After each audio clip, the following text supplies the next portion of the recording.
अच्छा जी बेटा, योग निद्रा ਦੇ ਜਿਹੜੇ ਆਪਾਂ ਬੈਨੀਫਿਟਸ ਬੇਟਾ ਕਰ ਰਹੇ ਹਾਂ ਚੈਪਟਰ ਨੰਬਰ 5 ਯੋਗਾ ਦੇ ਵਿੱਚ।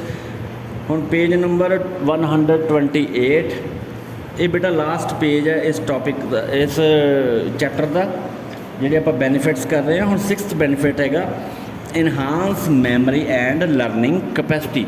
ਯੋਗ ਨਿਦਰਾ ਦੇ ਨਾਲ ਕੀ ਹੁੰਦਾ ਵਾ, ਆਪਣੀ ਮੈਮਰੀ ਅਤੇ ਲਰਨਿੰਗ ਕਪੈਸਿਟੀ ਇਨਹਾਂਸ ਹੁੰਦੀ ਆ, ਵੱਧਦੀ ਆ।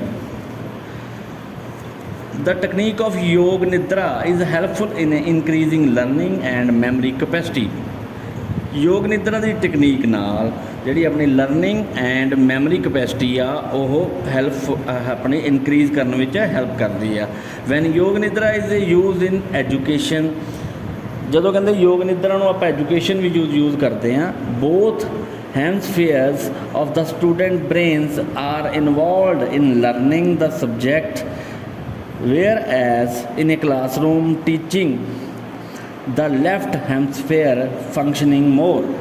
ਜਦੋਂ ਕਹਿੰਦੇ ਯੋਗ ਨਿਦਰਾ ਦੀ ਵਰਤੋਂ ਐਜੂਕੇਸ਼ਨ ਵਿੱਚ ਹੁੰਦੀ ਹੈ ਤਾਂ ਸਟੂਡੈਂਟ ਦੇ ਬ੍ਰੇਨ ਸਬਜੈਕਟ ਲਰਨਿੰਗ ਵਿੱਚ ਇਨਵੋਲਵ ਹੁੰਦਾ ਹੈ, ਜੋ ਕਿ ਕਲਾਸਰੂਮ ਵਿੱਚ ਲੈਫਟ ਹੈਮਸਫਾਇਰ ਵਿੱਚ ਵਧੇਰੇ ਫੰਕਸ਼ਨ ਹੁੰਦੇ ਹਨ।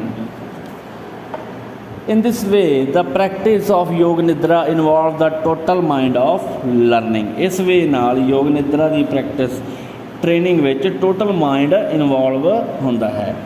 ਨੈਕਸਟ ਆ ਗਿਆ ਜੀ 7th point, counter acts stress.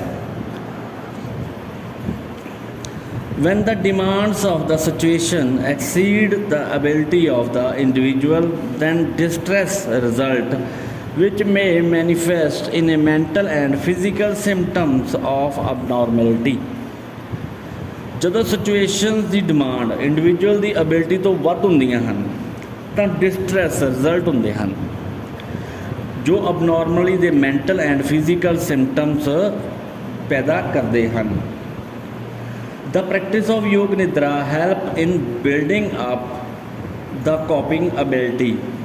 ਯੋਗ ਨਿਦਰਾ ਦੀ ਪ੍ਰੈਕਟਿਸ ਕਰਨ ਨਾਲ ਆਪਣੀ ਕੋਪਿੰਗ ਐਬਿਲਿਟੀ ਵਧਾਉਣ ਵਿੱਚ ਹੈਲਪ ਮਿਲਦੀ ਹੈ। The practitioner of Yoga Nidra slowly become aware in inherent dormant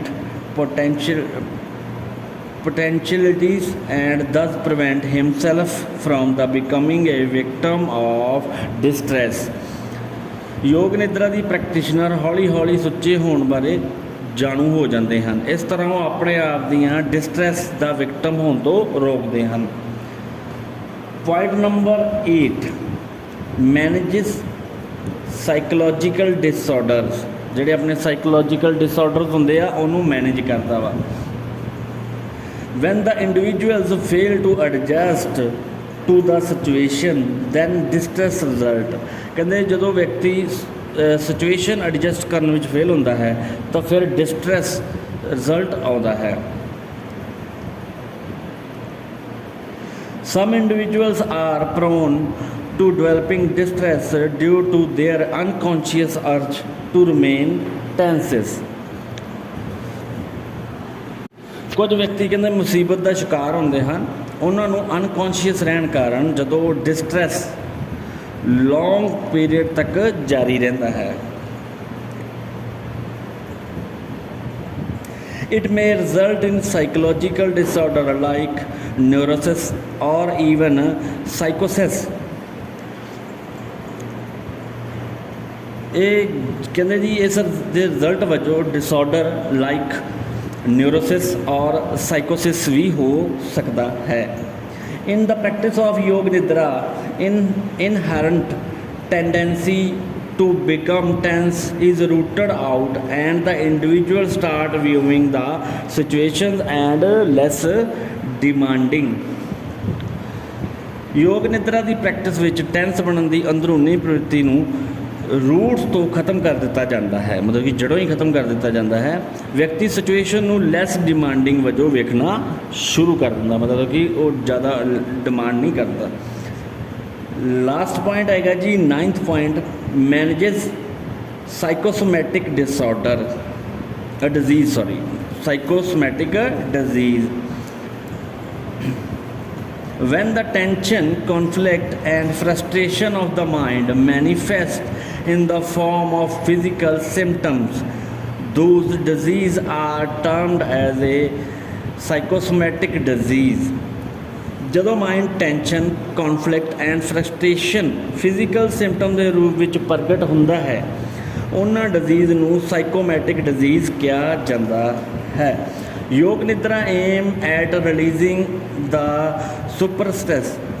suppressed and repressed conflict from the unconscious, thereby relaxing the mind. ਯੋਗ ਨਿਦਰਾ ਦਾ aim unconscious ਤੋਂ ਸਪਰੈਸਡ ਐਂਡ ਰਿਪਰੈਸਡ ਕੌਨਫਲਿਕਟ ਨੂੰ ਰਿਲੀਜ਼ ਕਰਨਾ ਹੈ, ਜਿਸ ਨਾਲ ਮਾਈਂਡ ਰਿਲੈਕਸ ਹੁੰਦਾ ਹੈ।